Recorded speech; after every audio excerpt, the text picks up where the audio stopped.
दिनांक 10 जुलाई वर्ष 2020 कक्षा 9वीं मैथ्स 1 पहला प्रकरण समुच्चय। पिछले वीडियो में हमने 1.2 किया था। इस वीडियो में 1.3 करेंगे, लेकिन उसके पहले 1.3 से जुड़े हुए जो बेसिक्स हैं उसकी चर्चा कर लेते हैं। 1.3 को हल करने के लिए सबसे पहले आपको वेन आकृति समझनी होगी। बच्चों, अभी तक जैसे कि ये उदाहरण देखिए, अभी तक हम समुच्चय को सूची पद्धति और गुण वर्णन पद्धति में लिख रहे थे। यहाँ उदाहरण आप देख सकते हो, एक समुच्चय यहाँ दिया है a = 1 2 3 4 5। तब इसे वेन आकृति द्वारा दर्शाना हो तो देखिए कैसे दर्शाएंगे। वेन आकृति में आपको एक बंद आकृति की सहायता लेनी होती है समुच्चय को व्यक्त करने के लिए। जैसे यहाँ पर एक अंडाकार आकार है, ओवल शेप जिसे कहते हैं। आप इसे इसके जगह पे वृत्ताकार भी ले सकते हैं, वर्गाकार, आयताकार, इस तरह की कोई भी बंद या फिर त्रिभुजाकार कोई भी एक बंद आकृति लेना है। और ये समुच्चय ए हो गया और उसके सारे घटक उसके अंदर लिख देने हैं। तो इस तरह से वेन आकृति को एक बंद आकृति द्वारा दर्शाया जाता है। वेन आकृति के बाद अगला कॉन्सेप्ट आपको समझना है उपसमुच्चय। उपसमुच्चय किसे कहते हैं? जैसे ये उदाहरण आप देखिए, समुच्चय ए और बी दो समुच्चय दिए हैं। अब आप देखिए, ए एक बड़ा समुच्चय है, बी उससे छोटा है क्योंकि 4 ही घटक हैं इसमें। केवल पहले समुच्चय में 8 घटक हैं, दूसरे में 4 घटक हैं। और एक चीज़ आप और नोटिस कर सकते हैं, बी के जो सारे घटक हैं वो आपको ए के अंदर भी दिखाई देंगे। 2 4 6 सेट ये बी में भी है और ए में भी है। तो ऐसे जो समुच्चय हों, तो यहाँ पर जो छोटा वाला समुच्चय है उसे बड़े वाले का उपसमुच्चय कह सकते हैं। यानी कि समुच्चय बी उपसमुच्चय है ए का। और इसका संकेत कहाँ है, कैसे है? देखिए चौथी लाइन में, उदाहरण 1 की चौथी लाइन में संकेत द्वारा दर्शाया गया है कि बी समुच्चय ए का उपसमुच्चय है। तो इसे कैसे दर्शाते हैं? बी, फिर एक थोड़ा बहुत सी की तरह एक सिंबल है, उसके नीचे अंडरलाइन किया हुआ है, उसके बाद समुच्चय ए। तो बी उपसमुच्चय है ए का, यानी समुच्चय बी के सारे घटक समुच्चय ए के अंदर हैं। इसे वेन आकृति द्वारा इस तरह से दर्शाया जा सकता है। सबसे पहले एक बड़ा यहाँ पर सर्कल लिया है, उसके अंदर समुच्चय बी को दर्शाया गया है। बी के अंदर सारे घटक लिख दिए हैं और उसके बाद ए में बड़े वाले सर्कल में वो घटक लिखे हैं जो बी के अंदर नहीं है। ए में तो है पर बी में नहीं है। तो यहाँ पर समुच्चय बी ए के अंदर आ रहा है, इसलिए बी समुच्चय ए का उपसमुच्चय है, इसे ऐसे कहा जाएगा। यहाँ पर कुछ कृति दी गई है। कक्षा के विद्यार्थियों का समुच्चय और उसी कक्षा के साइकिल चलाने वाले ऐसे विद्यार्थियों का समुच्चय वेन आकृति से दर्शाया गया है। तो एक कृति देखिए, एक कक्षा के विद्यार्थी, एक बड़ा समुच्चय षटकोण द्वारा दर्शाया गया है। उसी कक्षा में कुछ विद्यार्थी जो साइकिल चलाते हैं उसे छोटे सर्कल के अंदर दर्शाया गया है, क्योंकि वो उपसमुच्चय हो गया। कक्षा के विद्यार्थियों का समुच्चय, कक्षा के साइकिल चलाने वाले विद्यार्थियों का समुच्चय वेन आकृति से हो गया। दूसरा देखिए, नीचे कुछ फलों का समुच्चय दिया गया है। अमरूद, संतरा, आम, कटहल, चीकू, जामुन, सीताफल, पपीता, करौंदा। और उपसमुच्चय इस दर्शाना है यहाँ पर।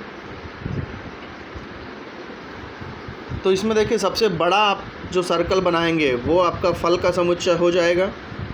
उसके अंदर आपको 2 तो समुच्चय बनाने होंगे कुछ इस तरह से। जैसे कि यदि आप एक बड़ा सर्कल बना रहे हैं और इसको ए मान लेते हैं, तो ये जो समुच्चय है ये फलों का समुच्चय है। उदाहरण में क्या दिया गया था? फलों का समुच्चय। तो ये जो बड़ा सर्कल है फलों का समुच्चय है। फिर किताब में देखिए सवाल में क्या पूछा है, यहाँ पर 2 और समुच्चय बनाने हैं, एक बीज वाले और एक से अधिक बीज वाले। तो एक बीज वाले फल बी मान लेते हैं और एक से अधिक बीज वालों को सी मान लेते हैं। अब अमरूद में एक से अधिक बीज होते हैं, इसमें यहाँ लिख देते हैं एक से अधिक बीज एक से अधिक बीज वाले, ये समुच्चय बी एक से अधिक बीज वाले हैं और सी जो है वो एक बीज वाला समुच्चय है। अब देखिए एक से अधिक बीज में क्या क्या आ जाएगा, अमरूद आ जाएगा, संतरा आ जाएगा। आम तो एक बीज वाला होता है तो इसे यहाँ पे लिख देंगे। आम के बाद कटहल में तो एक से अधिक बीज होते हैं तो कटहल यहाँ आ गया। चीकू में भी एक से अधिक बीज होते हैं तो चीकू समुच्चय ए में आ जाएगा। जामुन में केवल एक ही बीज होता है तो जामुन एक बीज वाले में आ जाएगा। इसी तरह पपीता एक से अधिक बीज, फिर करौंदा एक बीज।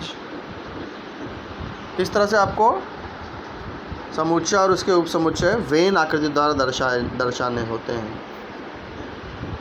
अब यहाँ पर कुछ उदाहरण है। n प्राकृतिक संख्या का समुच्चय है, i पूर्णांक संख्याओं का समुच्चय है। यहाँ पर n उपसमुच्चय होगा i का।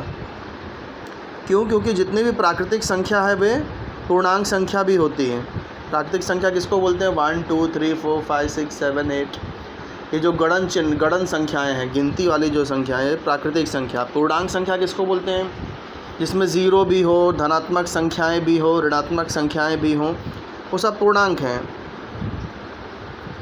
तो प्राकृतिक संख्या जो है वो पूर्णांक संख्या भी होती है। प्राकृतिक संख्याओं का समुच्चय के सारे घटक पूर्णांक संख्याओं के समुच्चय में भी होंगे। इसलिए समुच्चय n यह उप समुच्चय होता है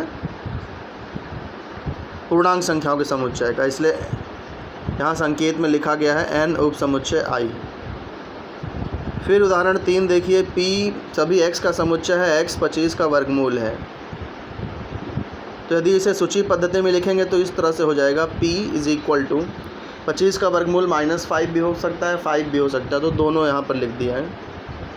s सभी y का समुच्चय है, y बिलोंग्स टू इंटीजर यानी कि पूर्णांक संख्या है, और ये y -5 और 5 दोनों के बीच की संख्याएं हैं, और इसको -5 और 5 भी सम्मिलित है, यानी इसके इक्वल भी है और इसके बीच की संख्या भी है s। तो s कैसे लिखेंगे? -5 से लेकर 5 तक की सारी संख्याएं आ जाएंगी। अब ध्यान से देखिए, p के सारे घटक, समुच्चय p के सारे घटक s में भी हैं, इसलिए हम p को s का उपसमुच्चय लिख सकते हैं। तो इसलिए अंतिम स्टेप में देखिए, p संकेत द्वारा लिखा गया है p उपसमुच्चय s का। तो यहाँ पर कुछ नियम निकल कर सामने आते हैं। उपसमुच्चय की चर्चा यदि करें तो इन चर्चा के आधार पर कुछ नियम यहाँ पर सामने आते हैं, और ये नियम अभी इस तरह से है। प्रत्येक समुच्चय स्वयं का उपसमुच्चय होता है, यानी ये ए जैसे कोई समुच्चय है तो ए का उपसमुच्चय होगा।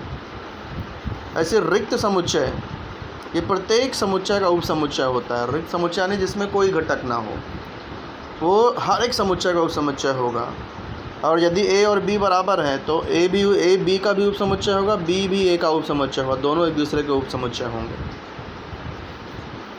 और यदि a b का उपसमुच्चय है और b a का उपसमुच्चय है तो a बराबर b हो गया, यानी तीसरा और चौथा एक दूसरे का विपरीत है।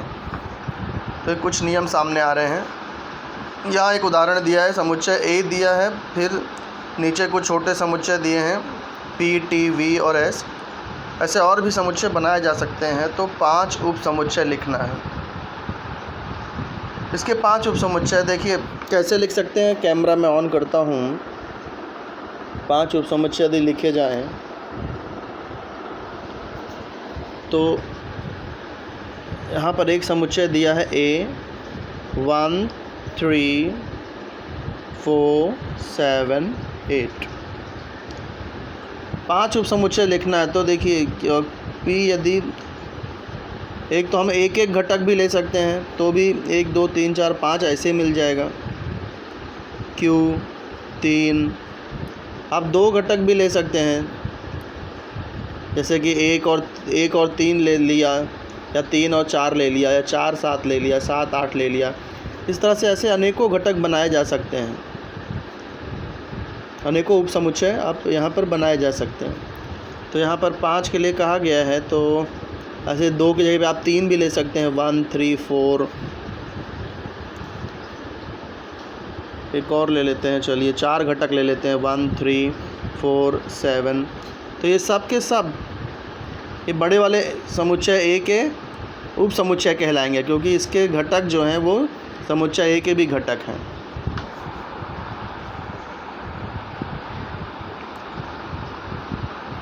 अब अगला उदाहरण, नीचे कुछ समुच्चय दिए गए हैं। इस आधार पर निम्नलिखित कथनों में से कौन से कथन सत्य हैं, इस पर चर्चा कीजिए।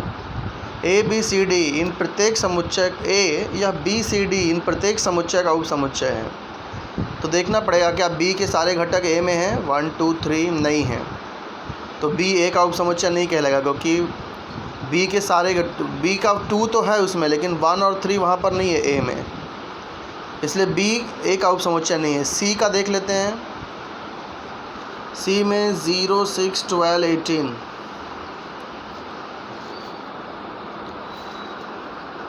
तो यहाँ पर देखिए कैसे है कि 6 का गुणज है ये, और ए में जो संख्या है वो सब सम संख्याएं हैं, तो 6 का गुणज भी सब सम संख्याएं मिल रही हैं, यानी सी के सारे घटक ए में रहेंगे, तो इसलिए सी ए का उप समुच्चय कहा जा सकता है। डी देखिए 0 4 8, ये एक तरह से 4 का गुणज है ये, और ए में भी सम संख्या यदि लिखेंगे तो 4 के गुणज भी मिलेंगे ही उसमें, तो इसलिए डी भी समुच्चय ए का उप समुच्चय कहा जा सकता है। बी यह नेक्स्ट है, बी यह उपरोक्त सभी समुच्चयों का उप समुच्चय है। बी ऊपर दिए गए सभी समुच्चय का उप समुच्चय है नहीं, क्योंकि बी के घटक ए में नहीं है, बी के घटक डी में भी नहीं है, तो ये असत्य हो जाएगा। अब आते हैं विश्व समुच्चय में। विश्व समुच्चय किसे कहते हैं? विश्व समुच्चय उसे कि जो सबसे बड़ा समुच्चय होता है और बाकी जो दिए गए समुच्चय होते हैं वो सब उसके उप समुच्चय हो, तो सबसे बड़े समुच्चय का उप समुच्चय कहा जाएगा। जैसे कि यदि कोई कहे मुंबई में रहने वाले लोगों का समुच्चय और दहिसर में रहने वाले लोगों का समुच्चय, बोरीवली में रहने वाले लोगों को समुच्चय, 3 समुच्चय दिया है, तो यहाँ मुंबई सबसे बड़ा, मुंबई के में रहने वाले लोगों का समुच्चय सबसे बड़ा समुच्चय है। दहिसर और बोरीवली ये मुंबई के अंदर आ गया, यानी दहिसर और बोरीवली ये मुंबई का उप समुच्चय हो गया, तो यहाँ हम मुंबई को विश्व समुच्चय कह सकते हैं। तो विश्व समुच्चय किसे कहते हैं? जो सबसे बड़ा समुच्चय हो, उस सबसे बड़े समुच्चय को कहते हैं जो जिसमें जो है बाकी दिए हुए समुच्चय उसके उप समुच्चय हों। तो विश्व समुच्चय की बात हो गई। विश्व समुच्चय को अक्सर यू अक्षर द्वारा दर्शाया जाता है, क्योंकि विश्व समुच्चय को यूनिवर्सल सेट कहा जाता है इंग्लिश में।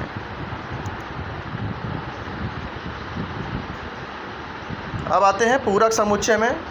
पूरक समुच्चय किसे कहते हैं? पूरक समुच्चय पहले तो लिखने का तरीका आप समझ लीजिए। पूरक समुच्चय को या तो जैसे बी का पूरक समुच्चय लिखना है तो यहाँ देखिए संकेत दिया है बी डैश, अक्सर बी डैश ही लिखा जाता है, बी सी से भी दर्शाते हैं लेकिन हम बी डैश ही करेंगे। बी डैश मतलब बी का पूरक। तो पूरक समुच्चय क्या होता है? किसी भी समुच्चय का पूरक समुच्चय का मतलब होता है कि विश्व समुच्चय में उसके घटक को निकाल करके लिख देना। जैसे कि उदाहरण 1 देखिए तो आपको अच्छे समझ में आएगा। यहाँ पर U यानी यूनिवर्सल सेट, विश्व समुच्चय 1 2 3 4 ऐसे 10 तक नंबर्स लिखे हैं। फिर एक समुच्चय दिया है A 2 4 6 8 10। अब A का पूरक समुच्चय लिखना है आपको, तो कैसे लिखने का? A में जितने भी घटक हैं वो आप U में से निकाल दीजिए। जैसे A में क्या है 2, तो U में का 2 कट कर दीजिए। A में 4 है तो U में से 4 भी कट कर दो। U में 6 8 10 है तो U का भी 6 8 10 कट कर दीजिए। अब जो U में जो भी बचा है वो तीसरी लाइन में देखिए लिख दिया है 1 3 5 7 9। तो ये जो है A का पूरक समुच्चय, इसलिए इसे E डैश लिख सकते हैं। ऐसे उदाहरण 2 में देख लीजिए। बी का पूरक समुच्चय लिखा गया है बी डैश। तो इसमें बी में 3, 9, 11, 13 है, तो 3, 9, 11, 13 यू में से कट कर दीजिए, जो बचा वो बी डैश आ जाएगा। अब बी डैश का भी बी डैश अगर निकालें तो क्या मिल जाएगा, तो वापस से आपको बी मिल जाएगा। बी डैश क्या है 1, 18, 19। अब इसका भी यदि पूरक निकालना हो तो 1, 18, 19 को कट कर दीजिए, जो बचा वो फिर से बी मिल जाएगा। तो यानी कि बी डैश उसका भी डैश करेंगे तो बी ही आ जाएगा, बी पूरक का पूरक करेंगे तो समुच्चय बी ही मिलेगा। यही यहाँ पर नीचे निष्कर्ष में लिखा है, बी डैश का dash is equal to B. तो पूरक समुच्चय के गुणधर्म ए और ए डैश में कोई भी सामान्य घटक नहीं होता, यानी ए और कोई भी समुच्चय और इसके पूरक समुच्चय में कोई भी घटक कॉमन नहीं होगा। ए यदि u का उप समुच्चय है तो ए डैश भी u का उप समुच्चय ही होगा। विश्व समुच्चय पूरक समुच्चय या रिक्त समुच्चय होता है। अच्छा, विश्व समुच्चय का पूरक समुच्चय है। विश्व समुच्चय का पूरक समुच्चय निकालेंगे तो सारे घटक 0 हो जाएंगे, तो रिक्त समुच्चय ही बचा। ऐसे रिक्त समुच्चय का पूरक समुच्चय विश्व समुच्चय होता है, यानी तीसरा और चौथा पर एकदम विपरीत है एक दूसरे के। अब यहाँ से शुरू होता है 1.3। तो आइए अब शुरू करते हैं हम लोग 1.3।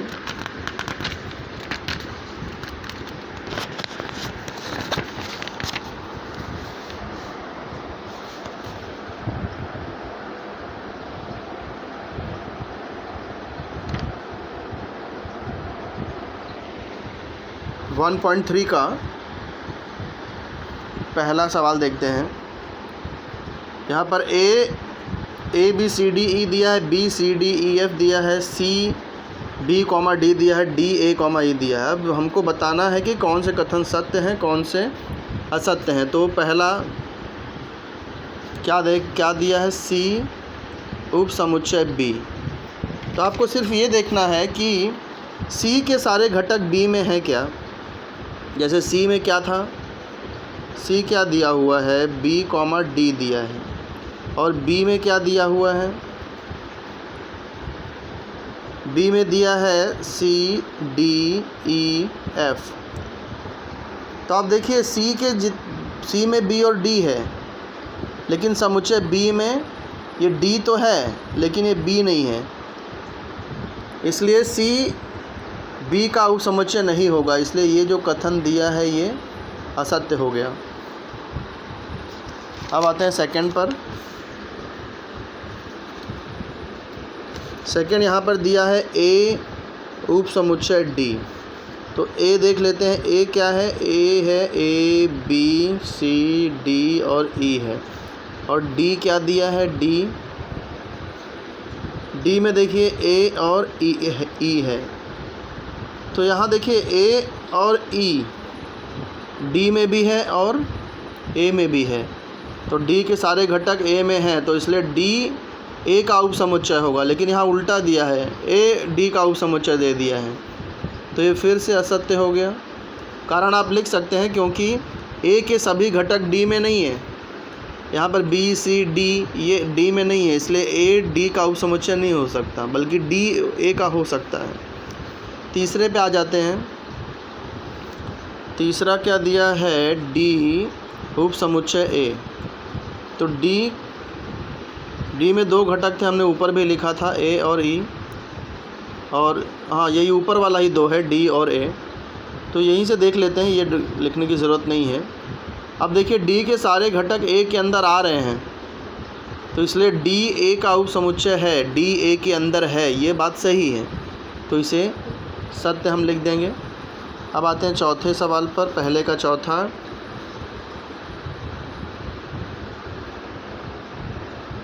डी उप समुच्चय ए। अच्छा सॉरी, ये चौथा ही यहाँ पर सॉल्व हो गया है, तो अब हम तीसरा कर देते हैं क्योंकि तीसरा छूट गया था। तो तीसरा क्या दिया है, डी उप समुच्चय बी। तो डी में क्या था, ए कॉमा ई था। अब देख लेते हैं बी में क्या है, किताब की तरफ ध्यान से देखिए। बी में सी डी ई और एफ है। तो यहाँ डी के घटक क्या हैं, ए और ई है। बी में देखिए ई तो आ रहा है लेकिन ये ए नहीं है, इसलिए डी बी का उपसमुच्चय नहीं हो सकता क्योंकि डी के सभी घटक बी में नहीं हैं, तो ये असत्य हो गया। तीसरा हो गया, चौथा भी हो गया। अब आते हैं पाँचवें पर। पाँचवा क्या पूछा गया है, बी उपसमुच्चय ए। तो बी के अंदर क्या था, अभी ऊपर भी हमने देखा, सी डी ई एफ, और ए में क्या है, ए में ए बी सी डी ई है, ए बी सी डी ई, ये ए में है। तो आप देख लेते हैं कि क्या बी के सारे घटक ए में हैं। सी है, यस है, डी भी है, ई भी है, और एफ देखिए यहाँ पर नहीं है, तो इसलिए बी के सारे घटक ए में नहीं हैं, इसलिए बी या ए का उपसमुच्चय नहीं हो सकता, जबकि यहाँ उपसमुच्चय दिया है, तो ये कथन भी असत्य हो गया। पांचवा हो गया। अब आते हैं छठे पर, पहले का छठा, सी उपसमुच्चय ए। सी के घटक क्या क्या थे, सी के घटक थे बी कॉमा डी, और ए के घटक क्या हैं, ए के घटक हैं ए बी सी डी ई। तो आप देख लीजिए यहाँ पर बी यहाँ भी है और यहाँ भी है, डी यहाँ पर है और यहाँ पर भी है, यानी सी के सभी घटक समुच्चय ए में हैं, तो इसलिए सी या ए का उपसमुच्चय है, यह कथन सत्य हो गया।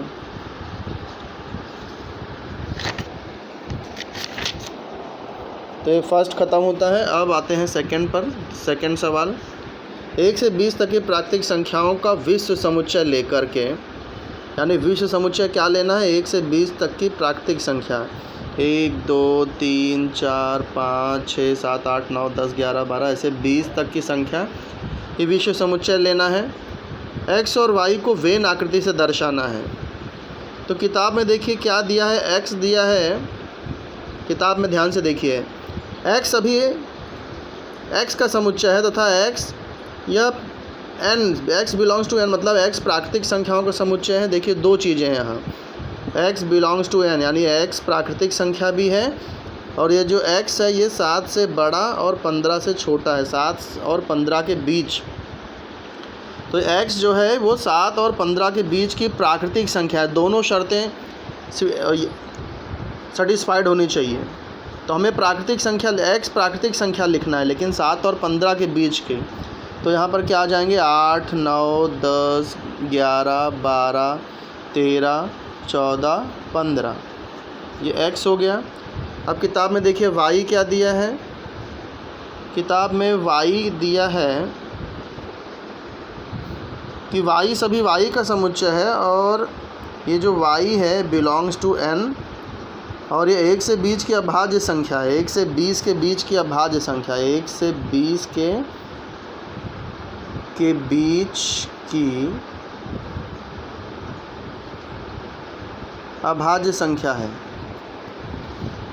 अब दोनों शर्तें यहाँ पर पूरी होनी चाहिए, प्राकृतिक संख्या भी होनी चाहिए और 1 से 20 के बीच की अभाज्य संख्या भी होनी चाहिए। अभाज्य संख्या मतलब जो सिर्फ एक और खुद से ही कटती हो, जो सिर्फ एक और खुद के ही पहाड़े में आती हो, जैसे जिसके केवल 2 ही विभाजक होते हों, तो ऐसी संख्या को ही हम लोग अभाज्य संख्या कह सकते हैं।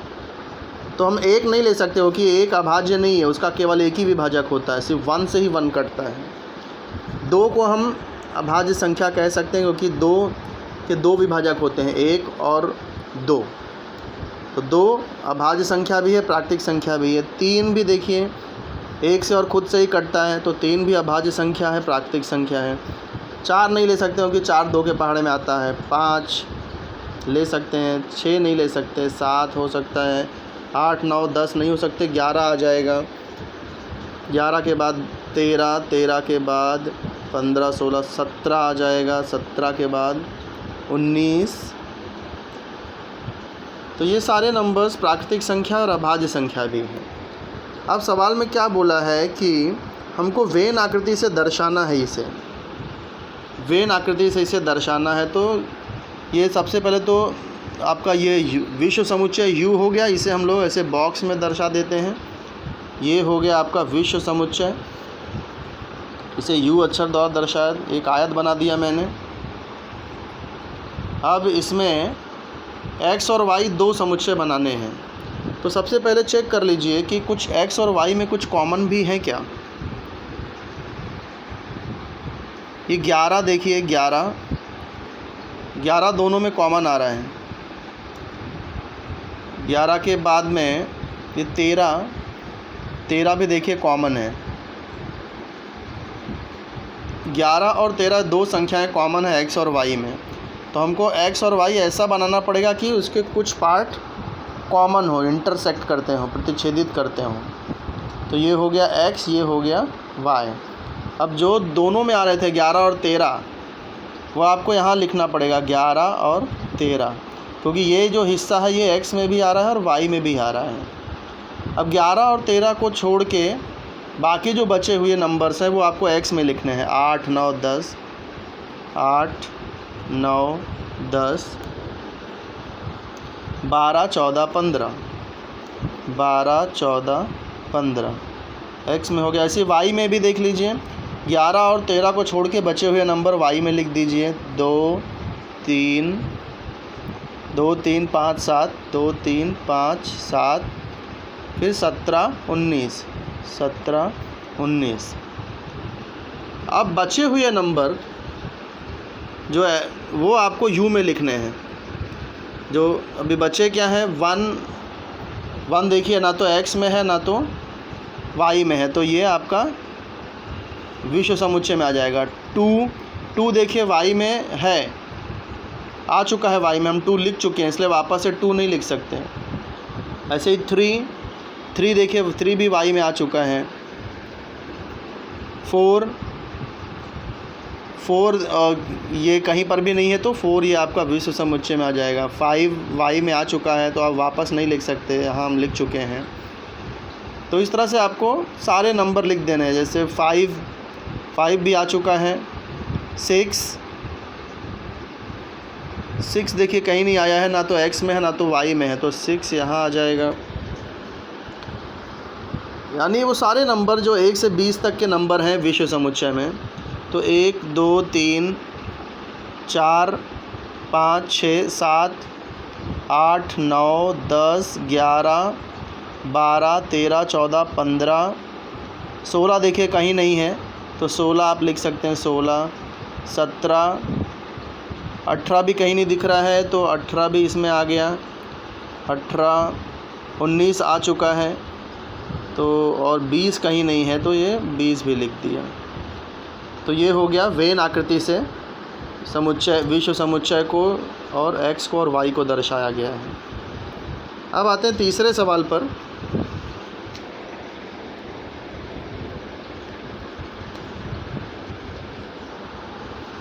वीडियो काफ़ी लंबा हो रहा है, तो मैं चाहता हूँ कि इसका जो अगला हिस्सा है वो हम लोग नेक्स्ट वीडियो में करते हैं। फ़िलहाल ये 2 सवाल आप लोग होमवर्क में आज करके भेजना है। धन्यवाद।